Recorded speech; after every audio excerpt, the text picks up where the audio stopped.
Both games, and it's been fun to chat with them about it. Dodgers win game 2, 6-3. Harold, good to see you, bud. All right, what did you make of the Shohei Ohtani homer? What was your view like, and did you think it was clearly gone? Yeah, well, it was hit so high, you weren't sure it was going to have enough to get there. You remember the first inning, he hit a ball to the track, so the ball doesn't carry a whole lot in this dome. That ball, I'm telling you, I thought it was going to hit the roof. And then I didn't know if the rule was if it hit the baggie, it was a home run or not. And then seeing the replay, you realize obviously it's over the yellow line. The fan reached out, but they didn't know what was going on in the stands. I don't know if they have a replay in Japanese baseball.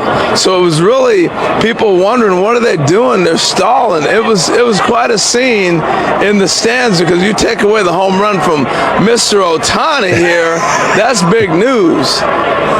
Hey, Harold, I want to touch a little bit on Sasaki.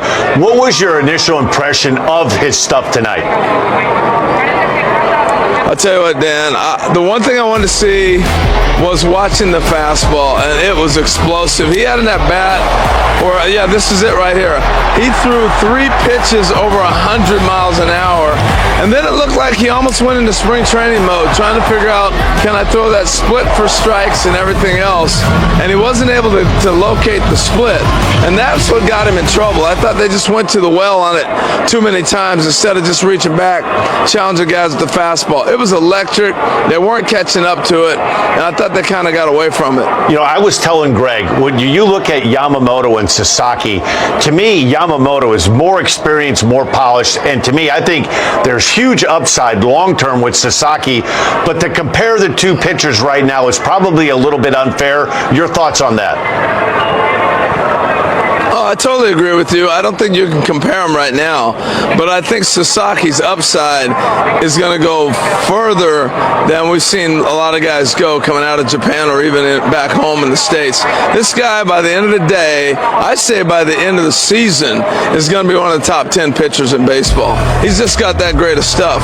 We watched him in Arizona when I don't think he had the nerves. He wasn't back in Japan pressing for the first game, and that split was unhittable. And so when he's able to locate that fastball he had tonight and the split, I'm sorry, he doesn't need to throw anything else. He can tell him it's coming. I stood next to him, Dan, and I stand next to you and Greg, and I'm like looking up at you guys.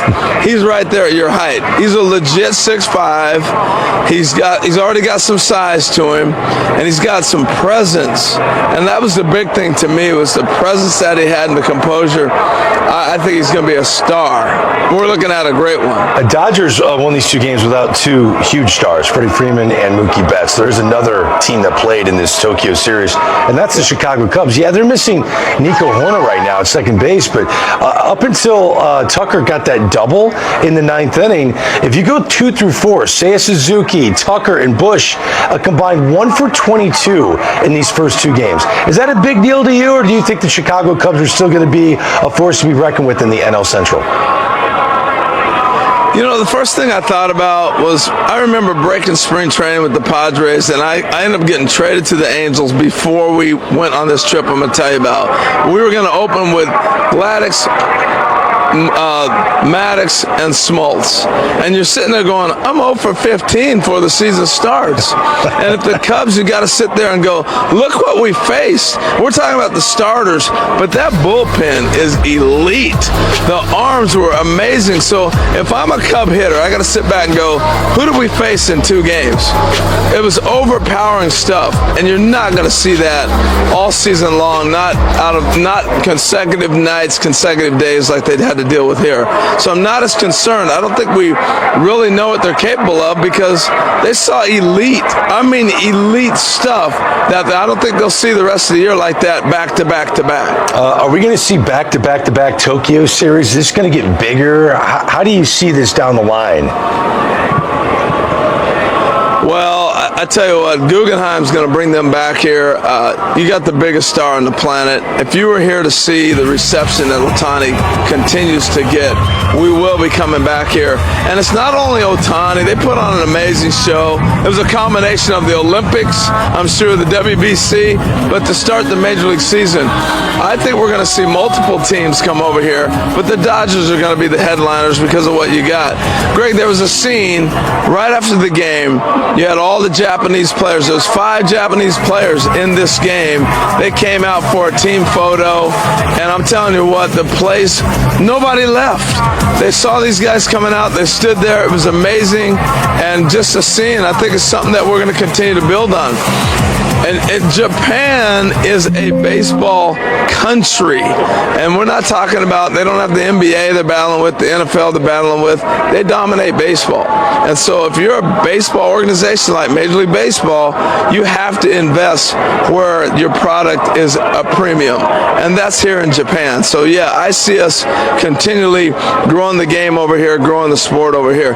This was as big as the World Series. They bring so many people in this place, so pretty amazing stuff. Harold, you've been on the ground there for a few days now. What was your feeling from the players? Did they enjoy the experience going from Arizona, making the trip to Japan? Did you feel like they enjoyed going to Tokyo? Yeah, they enjoyed it because it made it more than just coming over to play some baseball games. And so now they got to go back. The Cubs are going back to play 5 exhibition games. Imagine that, Dan. You tune it up, and now you got to go back and play exhibition games. And the Dodgers are getting ready to go back and play the Freeway Series. At least they got a little in the Freeway Series playing in the 2 different stadiums. So it's going to be a little bit of a letdown.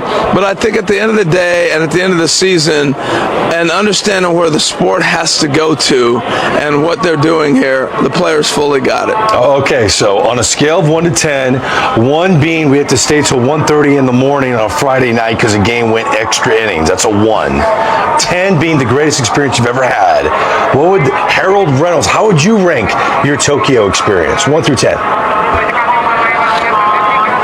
It's up there. I got a chance to bring my family over, so we got a chance to really do a lot of different things. Saw some of the palaces. The food was amazing, all that. But I would say I'd give it definitely a 9 or a 10. I mean, Greg, come on now, look at this. Is this a samurai that's sword? Troy Hawkins. That's Dexter Fowler. Yeah, that's a samurai sword. I mean, I got a chance to do so many cool things. So yeah, it's up there on the scale of fun things to do. Great action shot right there, Harold. And this isn't even a Saturday Night Live skit. I mean, it was pretty cool stuff.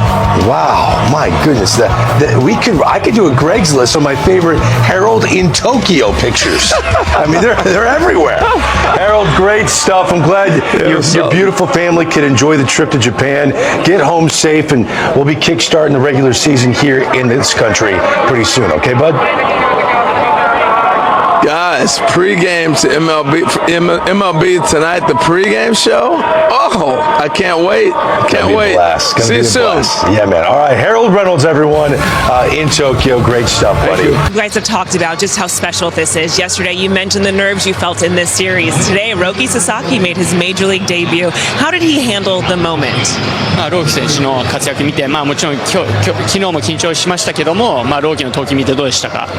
個人的には今日の方がリラックスはできましたし、ローキも難しい中でよく踏ん張ってたんじゃないかなと思うので、勝ちのチャンスを最後まで残してくれるような粘り強いピッチングだったなと思います。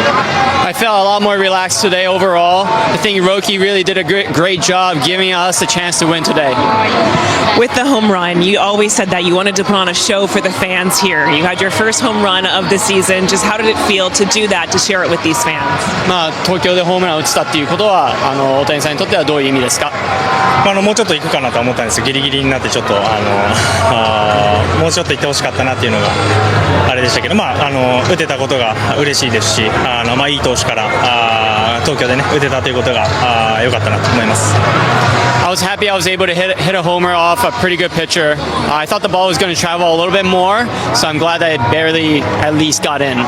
This is a once-in-a-lifetime experience for your teammates to play here, opening day in Tokyo. What was it like sharing this with your teammates, and how special just was this for you personally? なかなか人生で経験できないことですけども、チームとこういう雰囲気を分かち合えるっていうのは大谷さんにとってどういうことですか？